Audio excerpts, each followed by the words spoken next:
आज से हम व्याकरण सिद्धांत कौमुदी में तद्धित प्रकरण प्रारंभ करेंगे। उसमें अपने यहाँ की परंपरा है जो कि अपत्याधिकार वाला प्रत्यय लोग नहीं पढ़ाते हैं, अध्ययन अध्यापन नहीं रहता है, स्वतः ही लोग पढ़ते हैं। लेकिन आगे के जो प्रकरण है उसकी पढ़ाई होती है। उसमें भी शैक्षिक प्रकरण जो है वह और भी महत्वपूर्ण है, क्योंकि उसमें बहुत ऐसे शब्द हैं जो बनता है उसका प्रयोग भी खूब होता है। इसलिए हमने ये अल्प समय में अधिक से अधिक तद्धित प्रत्यय की जानकारी हो, इसके लिए तद्धित का शैक्षिक प्रकरण को ही चुना है। इस कक्षा में आप सबों का स्वागत है। सबसे पहले तद्धित प्रत्यय को समझने के लिए कुछ आवश्यक सूत्रों की जानकारी अपेक्षित होती है। जैसे तद्धित प्रत्यय जो होता है वह किससे होता है, जैसे तस्यापत्यम हम लोग पढ़ते हैं, तो तस्यापत्यम में किससे प्रत्यय होगा।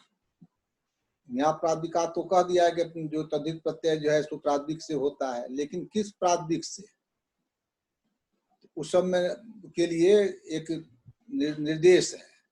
सबसे पहला तद्धित प्रत्यय में तद्धिता का अधिकार है। उसी प्रकरण में सबसे पहले एक सूत्र को ध्यान में हमेशा रखना पड़ेगा, समर्थानां प्रथमाद वा। सिद्धांत कौमुदी में का जहाँ पर तद्धित प्रकरण प्रारंभ होता है उसको जरा उल्टा लीजिए आप लोग। उसमें देखिए कि समर्थानां प्रथमाद वा, यह सूत्र है। इसका अर्थ क्या होता है, समर्थानाम। यहाँ पर समर्थानाम शब्द का अर्थ है, जो समर्थ पद विधि वाला जो समर्थ शब्द है उसका जो अर्थ होता है वो अर्थ नहीं है। समर्थानाम का अर्थ होता है कृत संधि कार्यानाम। यहाँ पर संधि की अपेक्षा होती है, तो संधि होने के बाद जो शब्द का स्वरूप बनता है उन सब से ही, उन सब में यतस्व निर्धारणम से षष्ठी व्यक्ति है, तो समर्थानां मध्ये प्रथमात। प्रथमात का मतलब क्या है, देखो सूत्र में जो जिस पद का पहला उच्चारण है, कि आवाज जा रही है ना, आवाज जा रही है? जी सर। बीच में थोड़ा इंटरनेट में गड़बड़ी होती रहती है। तो समर्थानाम प्रथमाद, प्रथमाद का मतलब हुआ क्या है कि सबसे पहला जो है। पहला का मतलब क्या, सूत्र में जैसे कि हम पढ़ते हैं तस्यापत्यम, यहाँ पर दो पद है तस्य और अपत्यम। उसमें प्रथम पद कौन है, तस्य, सर्वनाम है। उस सर्वनाम से जैसे पकड़ते हैं हम लोग दशरथस्यापत्यम इति दाशरथी, यहाँ पर तस्य शब्द से दशरथ को पकड़ते हैं, तो प्रथम पद वही हुआ। सूत्र में जो जितने पद निर्दिष्ट है उसमें प्रथम निर्दिष्ट जो पद है उसको हम क्या कहेंगे, प्रथम पद कहेंगे। प्रथमाद वा माने क्या होता है, विकल्प से।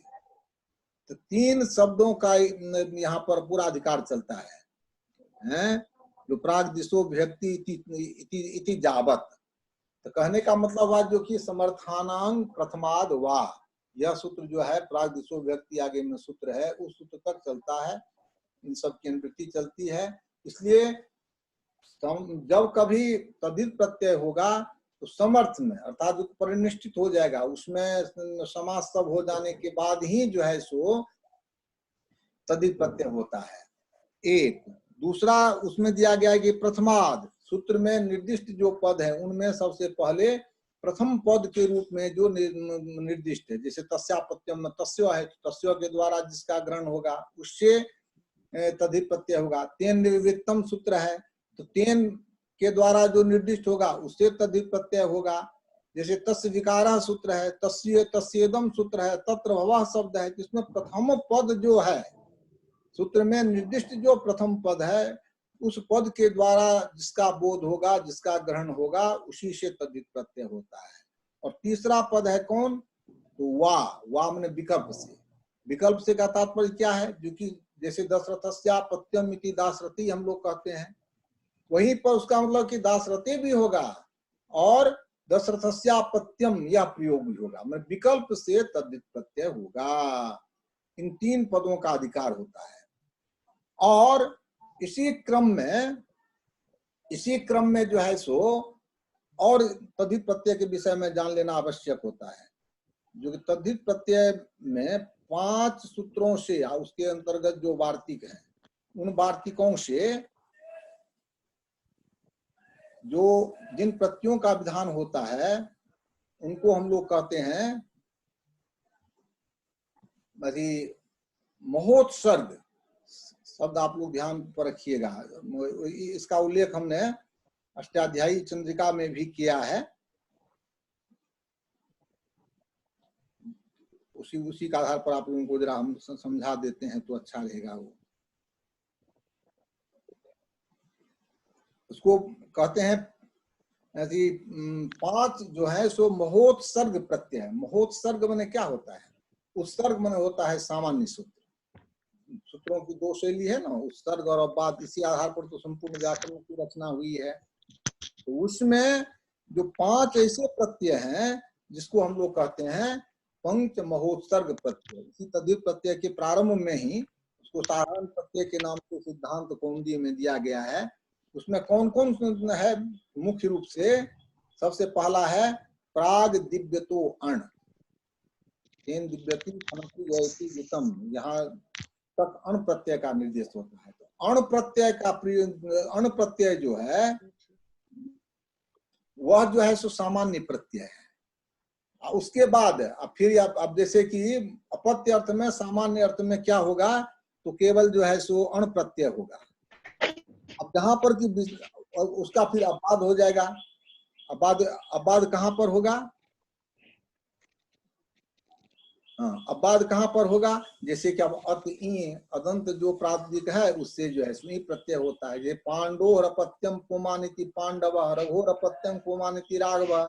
जब उवर्णांत है, उवर्णांत होने के कारण क्या हो जाएगा? वहां पर सामान्य जो प्रत्यय है उससे अण प्रत्यय होगा। तो 5 सामान्य प्रत्यय जो है वो उसका बहुत लंबा अधिकार चलता है, इसलिए इसको कहा जाता है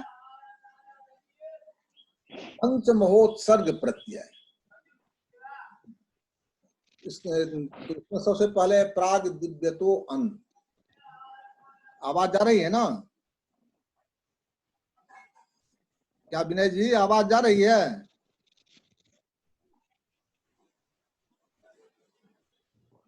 पंच हाँ, बीच में जी गुरु जी। सबसे पहला सूत्र कौन है? तो प्राग दिव्यतो अन। इसका अधिकार जो है समझते हैं कि 4 चौथे अध्याय में, यह है चौथे अध्याय का प्रथम पाद है।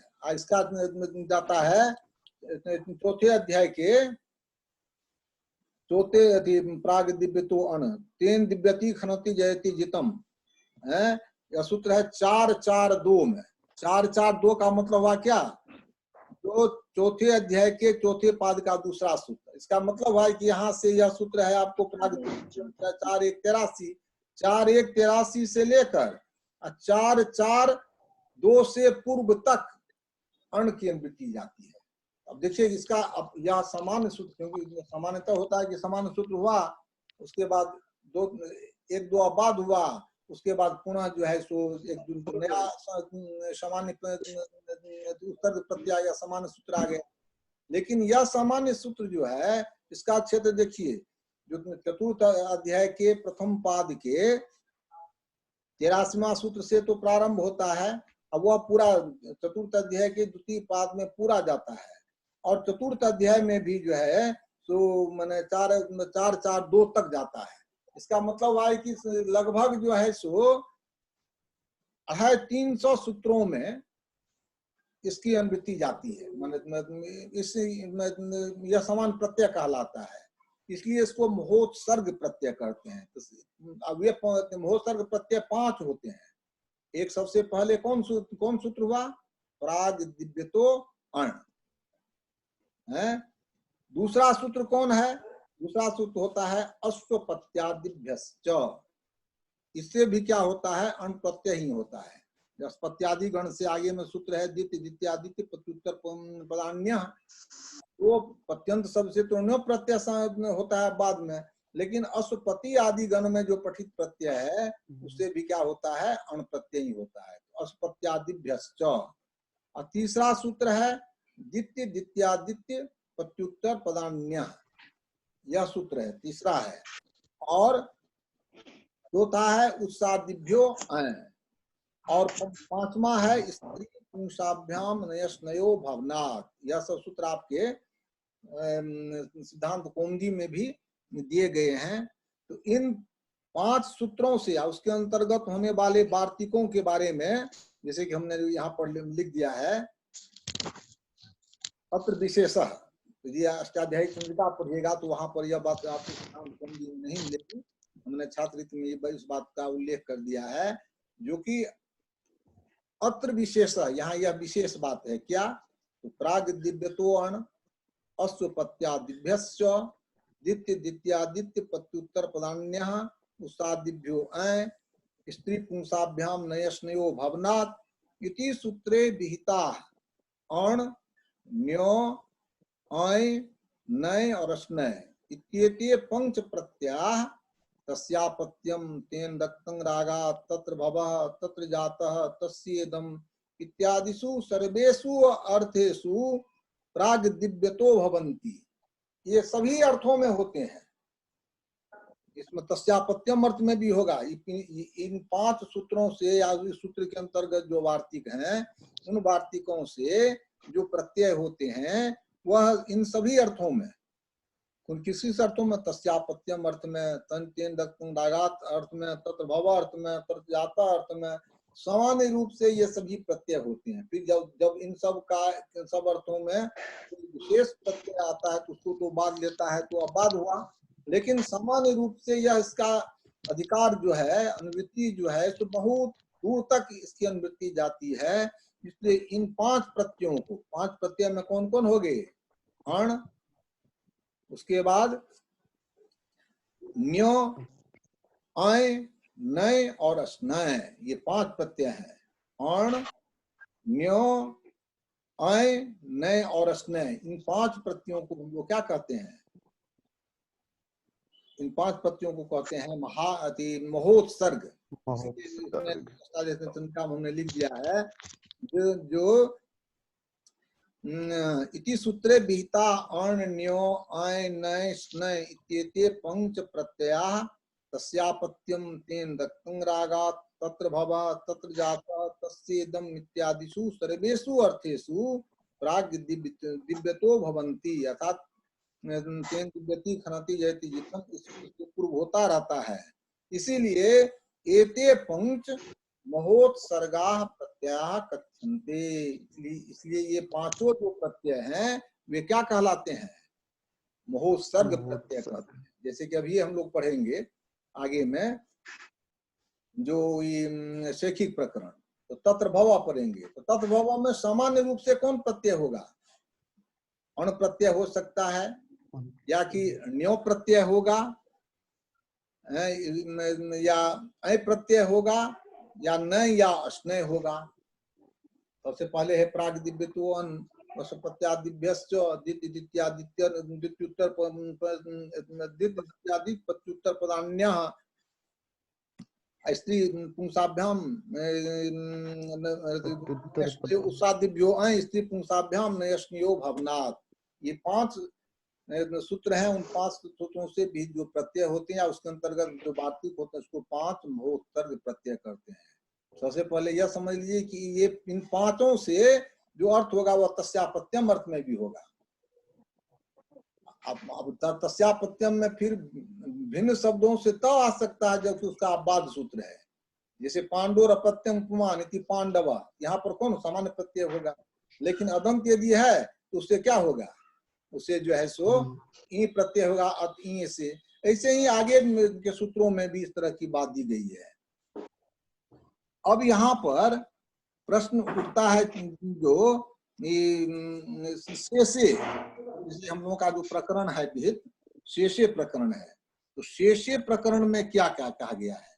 शेषे, वही सब प्रारंभ करते हैं, इसी क्रम में जो है सो बातें आती चली जाएंगी। शेषे, शेषे का सिद्धांत कौमुदी में अर्थ दिया गया है अपत्यादि चतुरर्थ्यंताद अन्यो अर्थ शेषः तत्र अनादयः स्युः। इसका मतलब क्या हुआ?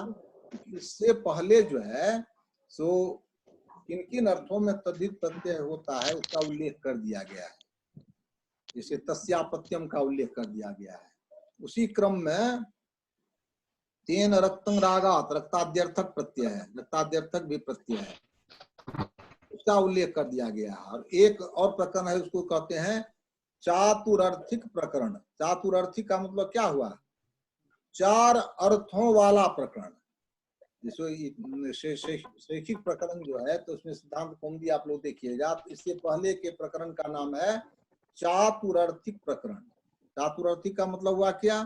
तो चतुर्नाम अर्थानां समूह इति चतुरर्थी। जैसे अष्टानाम अध्यायानां समूह इति अष्टाध्यायी कहते हैं, सप्तानां शतानां समाहार इति सप्तती कहते हैं, चतुर्नाम अर्थानां समाहार इति चतुर्थी।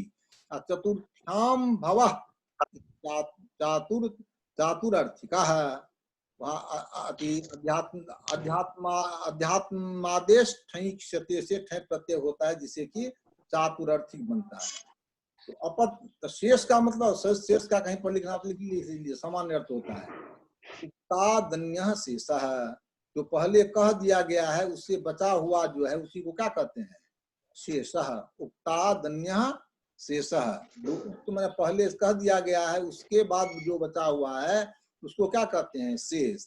यहाँ शेष शब्द से किसका ग्रहण होगा? इससे पहले जिन अर्थों का उल्लेख कर दिया गया है उन अर्थों को छोड़कर, तो इससे पहले किन किन अर्थों का उल्लेख कर दिया गया है? तो समान रूप से तस्यापत्यम का उल्लेख कर दिया गया है। तेन रक्तं रागात में तेन रक्तम इस अर्थ को कह दिया गया है। चातुरर्थिक में जो है सो चार अर्थों में प्रत्यय कहा गया है। एक है तदस्मिन् अस्तीति देशे तन्नाम्नी सूत्र है, एक है तेन निर्वित्तम सूत्र है, एक अर्थ है तस् निवासा है, और चौथा है अदुर्भवस्य। इसी को चार अर्थ हुए। सबसे पहला हुआ तदस्मिन् अस्ति ते देशे तन्नाम्नी, एक अर्थ में प्रत्यय हुआ। दूसरा हुआ तेन निर्वृत्तम, तीसरा हुआ तस् निवासः, और चौथा हुआ अदुर्भवस्य। ये चतुर्थी हुआ। अब बीच में आ जाता है तेन रक्तं रागात इत्यादि अर्थ। इन अर्थों को छोड़कर शेष सभी अर्थों में क्या होगा? सभी अर्थों को हम शेष अर्थ कहेंगे। उसी शेष अर्थ में ये प्रत्यय होंगे। शैक्षिक प्रकरण में कहे गए प्रत्यय जो है तो इन प्रत्ययों का विधान होगा, जिसका उदाहरण दिया गया है। जो चक्षुका जते चाक्षुकं रूपम। चक्षुका, चक्षुका में चक्षुरिंद्रियेन, चक्षुरिंद्रिय के द्वारा जिसका ग्रहण हो उसको क्या कहेंगे? चाक्षुकं रूपम। तो यहाँ पर गृह्यते, तेन गृह्यते, इस अर्थ में किसी से प्रत्यय का विधान पूर्व में नहीं हुआ है। पूर्व में किसी प्रत्यय सूत्र से तेन गृह्यते अर्थ में प्रत्यय का तद्धित प्रत्यय का विधान नहीं हुआ है। इसलिए तेन गृह्यते यह अर्थ जो हुआ तो किसके अंतर्गत आ जाएगा? शेष के अंतर्गत आ जाएगा। शेष के अंतर्गत आ जाने के कारण इससे, जैसे कि हमने पहले ही पाठ के प्रारंभ में कहा, जो कि पांच जो है सो महोत्सर्ग है। पांच जो है, पांच प्रत्ययों को महोत्सर्ग कहते हैं। किससे? प्रागदिव्य को अण, दूसरा है यशपत्यादिभ्यश्च, तीसरा है दित्य दित्यादित्य प्रत्युत्तर पदान्यः, चौथा है उषादिभ्यो अ, पांचवा है स्त्री पुंसाभ्याम नयस्नयो भवनात्। ये पांच जो प्रत्यय है, पांच सूत्रों से होने वाला जो प्रत्यय है वो सभी अर्थों में होता है। तस्यापत्यम अर्थ में भी होगा, तेन रक्तं रागात अर्थ में भी होगा, उसके बाद तस्य निवासा अर्थ में भी होगा, शेष अर्थ में भी होगा।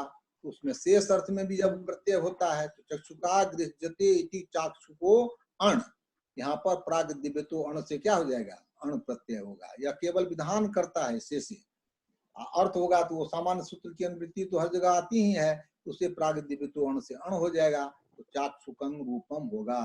तो यहाँ पर तेन गृह्यते, उसके द्वारा जिसका ग्रहण हो, चक्षुरेंद्रिय के द्वारा जिसका ग्रहण हो उसको क्या कहता है? चाक्षुकम कहा जाता है।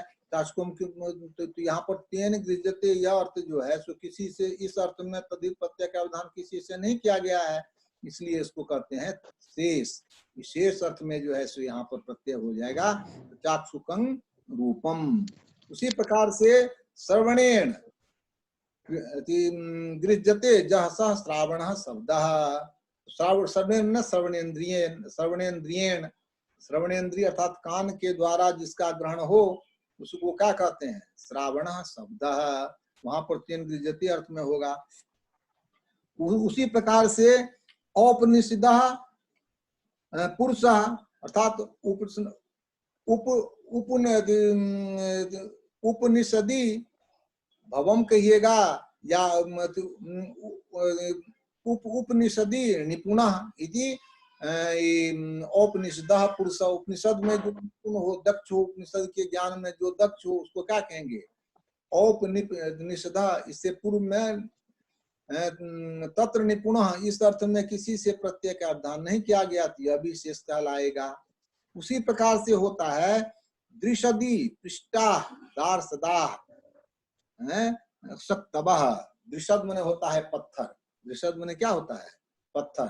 तो दृषदी पिष्टा पत्थर पर पीसे हुए जो सत्तू उसको क्या कहेंगे, दार्शदाह शक्तवः। यहाँ पर दृषद शब्द से वही प्राग दिव्य तो अण से सामान्य प्रत्यय जो पंच महोत्सर्ग प्रत्यय है उन्हीं सब से प्रत्यय होगा, तो दार्शदाह शक्तवः होगा। उसी प्रकार से उलूखले छुन्ना इति ओलूखलो जावकः। उलूखल, उलूखल कहते हैं उखल को, इसलिए में हम लोग कहते हैं उखल, या हिंदी में भी उखल ही चलता है। तो मूल है उलूखल, लेकिन लू का भाषा विज्ञान के अनुसार जो है सो वर्ण विकार लोप हो गया, तो उखल शब्द चलता है। उलूखले छुन्ना, छुन छुन हिंसार्थ में है अर्थात कूटा हुआ। उलूखल में जो कूटा गया है वो हुआ है। ऐसे जो यावक होता है, यावक मैंने सत्तू टाइप का होता है, उसको क्या कहेंगे, ओलू खलो यावकः। उसी प्रकार अश्वे रुज्जते इति आश्वः रथः, ऐसा रथ जिसको घोड़ा खींचता हो, अनेक घोड़ा के खींचता हो, अश्वे बहुवचन है, तो बहुत घोड़ों के द्वारा खींचा जाने वाला जो रथ उसको क्या कहेंगे, आश्वो रथः। उसी प्रकार चतुर्भी रुज्जते चातुरंग सक्तम, ऐसी गाड़ी जिसमें कि चार चार घोड़े लगे हुए हों, चतुर्भी अश्वाद भी, चार घोड़े की चार बैल की जो कोई हो, कोई मन खींचने वाला जानवर, तो चतुर्भी उज्जते इति चातुरंग सक्तम। एक और शब्द यहाँ पर आया है जिस पर कि यह विचारणीय है, जो कि यह कहाँ पर है, बाल्मीमा काट ने तो कह दिया गया है कि यह आगम, यह उसी परंपरा से यह बात आ रही है। क्या कहता है, चतुर्दश्यांग दृश्यते चातुर्दशं रक्षः। चतुर्दशी अर्थात कृष्ण चतुर्दशी तात्पर्य है। जो कृष्ण पक्ष के चतुर्दशी पक्ष में जो देखा जाए, जो राक्षस, उस राक्षस को कहते हैं चातुर्दशं राक्षसः। यहाँ पर बालमुनुमाकार ने लिखा है, बालमुनुमाकार ने लिखा है क्या, जो ये चतुर्दशी, कृष्ण पक्ष के चतुर्दशी की रात में राक्षस आता है, ऐसा आगम है। आगम मतलब कि श्रुत परंपरा है। वो बालमुनुमा आप लोगों के पास होगा, देखिएगा। कृष्ण चतुर्दश्यां रात्रो रक्षांसी दृश्यन्ते। कृष्ण पक्ष की चतुर्दशी तिथि को राक्षस देखे जाते हैं, यह श्रुति परंपरा है। इसलिए अपने यहाँ भी कहते हैं कि अमावस्या की रात, चतुर्दशी की रात को घर से बाहर नहीं निकलना चाहिए, वहां पर कौन क्या है नहीं है, कहीं पर कुछ आक्रमण हो जाएगा। तो कहने का मतलब है कि खास करके कृष्ण पक्ष की चतुर्दशी की रात जो है वह भयावह रात होती है, उस रात में जो है सो बाहर नहीं निकलना चाहिए। इसी के लिए कहा गया है जो चतुर्दश्यां दृश्यते चातुर्दशं। क्या आवाज आ रही है, बीच में डिस्कनेक्ट हो गया क्या विनय जी, देना हो, आवाज आ रही है? जी आप आ रही है। हाँ, बीच में डिस्कनेक्ट हो गया था, वो भी नेटवर्क का प्रॉब्लम चल रहा है। तो इसलिए कहते हैं चतुर्दश्यांग दृश्यते इति चातुर्दशं रक्षा, रक्षा मैंने राक्षस। अब देखिए इसमें जितना भी अर्थ कहा गया है, चक्षुका गृह्यते, उसका मतलब तेन गृह्यते, इस अर्थ में तो तेन गृह्यते में देखिए तद्धित में कहीं पर किसी प्रत्यय का विधान नहीं किया गया है, और उस अर्थ में तद्धित प्रत्यय होता है, तो किससे हम तद्धित प्रत्यय का विधान करेंगे? से करेंगे। उसके बाद दिया गया है श्रावण, श्रवणेन गृह्यते इति, वहां भी तेन गृह्यते अर्थ है। औपनिषदा पुरुष, उपनिषदी निपुण इति, औपनिषदा पुरुष, यहाँ पर तत्र निपुण, इस अर्थ में किसी प्रत्यय का विधान नहीं किया गया है, न पहले और आगे किया गया है। क्या है?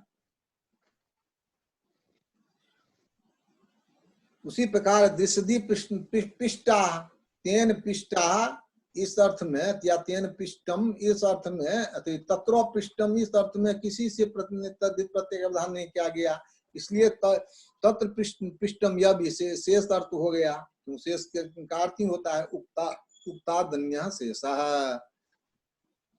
उसी प्रकार जो है सो उलू खले छुन्न इति, ओलू खला जाब का, यहाँ पर तत्र छुन्न है, इस अर्थ में किसी से प्रत्यय का विधान नहीं किया गया है। उसी तरह जो अश्वे उज्जते तेन उज्जते, इस अर्थ में भी नहीं किया गया है। चतुर्भी उज्जते चातुरं सप्तम चतुर्दश्यांग दृश्यते, तत्र दृश्यते या तस्मिन् दृश्यते, इस अर्थ में किसी प्रत्यय का विधान नहीं किया गया है, इसलिए यह सब जो है सो आपको शैखिक प्रकरण है। अब एक शब्द यहाँ पर है जिसको आप लोग ध्यान से सुनिएगा। इसमें सिद्धांत कौमुदी में कहा गया है शेषे इति लक्षणं चाधिकारश्च, शेषे इति लक्षणं चाधिकारश्च। इसका मतलब क्या हुआ? इसका मतलब यह हुआ कि शेषे, यह सूत्र जो है यह क्या है? लक्षण भी है और अधिकार भी है। लक्षणं अधिकारश्च, लक्षण का मतलब क्या हुआ है, अधिकार का मतलब क्या हुआ? तो लक्षण का यहाँ पर मतलब है विधि सूत्र, लक्ष्यते विधीयते अनेन इति लक्षणम, जिस सूत्र के द्वारा प्रत्यय का विधान किया जाए उस सूत्र उसे क्या कहेंगे? लक्षण कहेंगे। यहाँ पर यह लक्षण सूत्र भी है और साथ साथ यह अधिकार सूत्र भी है। अधिकार सूत्र का मतलब क्या हुआ है? तो आगे आगे सूत्रों में इसका अधिकार भी जाएगा। तो कहते हैं कि जो एक ही सूत्र जो है तो दोनों सूत्र कैसे बनेगा? जो वह अधिकार सूत्र भी होगा, विधि सूत्र भी होगा। कहते कि नहीं, बहुतों ऐसे सूत्र हैं। सूत्र के 6 लक्षण है ना, संज्ञा च, परिभाषा च, विधिर नियम एवं च, अति देशोधिकारस्य खड्विधं सूत्र लक्षणम। तो इनमें देखते हैं क्या कि ऐसी बात नहीं है जो कि एक सूत्र जो है सो एक ही प्रकार का होता है। किसी में उसमें 2 प्रकार भी घुसे रहते हैं। जैसे कि उदाहरण, इसका उल्लेख जो है सुलभ शब्देन्दु शेखर में भी जगह पर दिया गया है। जैसे उदाहरण के रूप में आप लोग ध्यान प्राप्त दीजिएगा, इसका समय ही बहुत कम रहता है, 10 मिनट रह गया है, इसलिए इस पर कर देते हैं, फिर आगे व्याख्यान करेंगे। तो जैसे कि आपको जो है सूत्र है स्वजस मोक्षष्टाभ्याम भी इत्यादि सूत्र है, वह स्वादि विधायक सूत्र है। सुओजस इत्यादि का विधान इससे होता है। और साथ साथ यह आदिनंतेन संहिता के साथ एक वाक्यता करके वह संज्ञा सूत्र भी बन जाता है, संज्ञा सूत्र भी बन जाता है। इसलिए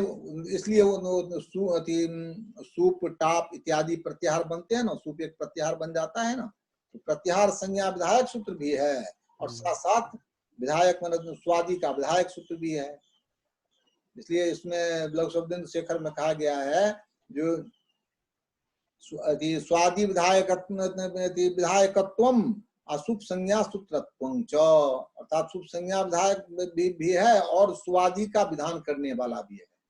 एक और सूत्र का उदाहरण आप लोगों को दे देते हैं, जो पूर्वत्रा सिद्धम सूत्र है।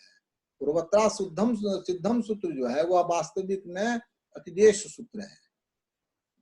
इसके द्वारा पूर्व के प्रति परशास्त्र को असिद्ध होता है, पूर्व शास्त्र के प्रति परशास्त्र असिद्धवत होता है, और त्रिपादी में भी पूर्व के प्रति परशास्त्र सिद्ध होता है। यह मुख्य रूप से इसका हुआ कि पूर्व शास्त्र के किसी परशास्त्र सिद्ध होता है, यह हुआ इस सूत्र का अर्थ, अतिदेश सूत्र। लेकिन इसका यह अधिकार सूत्र भी है, अधिकार सूत्र होने के कारण आगे के सूत्रों में इसकी अनुवृत्ति जाती है, इसलिए इसका अर्थ हो जाता है, यह भी अर्थ होता है त्रिपाद्यामपि पूर्वं प्रति परं शास्त्रम असिद्धम स्यात्। यदि अधिकार सूत्र नहीं होता, इस सूत्र का केवल अर्थ यही होता है जो सपाष्टाध्यायी की प्रति त्रिपादी असिद्ध हो। अधिकार सूत्र भी होने के कारण यह भी अर्थ होता है। तो कहने का मतलब सूत्र जो है सो कुछ विधि सूत्र एक ही सूत्र में दो दो प्रकार घुस जाते हैं। स्वादी सूत्र में सुओजस इत्यादि में संज्ञा सूत्र भी है, स्वादी विधायक भी है, पूर्वत्रा सिद्धम अतिदेश सूत्र भी है, संज्ञा सूत्र भी है। उसी प्रकार शेषे के बारे में कहा गया है यहाँ पर सिद्धांत कौमुदी में, शेषेति लक्षणं चाधिकारस्य। लक्षण क्या हुआ कि यह विधान भी करता है और आगे के सूत्रों में इसकी अनुवृत्ति भी जाती है। तो इसका अर्थ क्या हुआ? लक्षण, लक्षण का मतलब है कि जिन अर्थों में किसी प्रत्यय का विधान नहीं होता है, उन अर्थों में यदि कोई तद्धित प्रत्यय होगा उसके लिए लक्षण हो जाएगा, विधायक हो जाएगा। जैसे जितना उदाहरण है, चक्षुका दृश्यते चाक्षुकं रूपम, श्रावण शब्द, इन सब शब्दों में जो है सो यह लक्षण विधि सूत्र के रूप में काम कर रहा है। यह तो शेष जो है सो लक्षण हो गया, अर्थात विधि सूत्र के रूप में जो आ रहा है। आवाज आ रही है विनय जी? हेलो,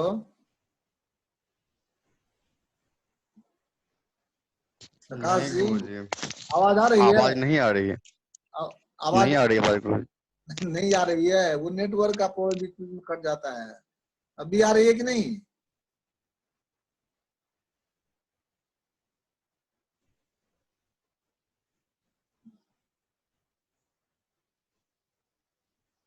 आवाज आ रही है?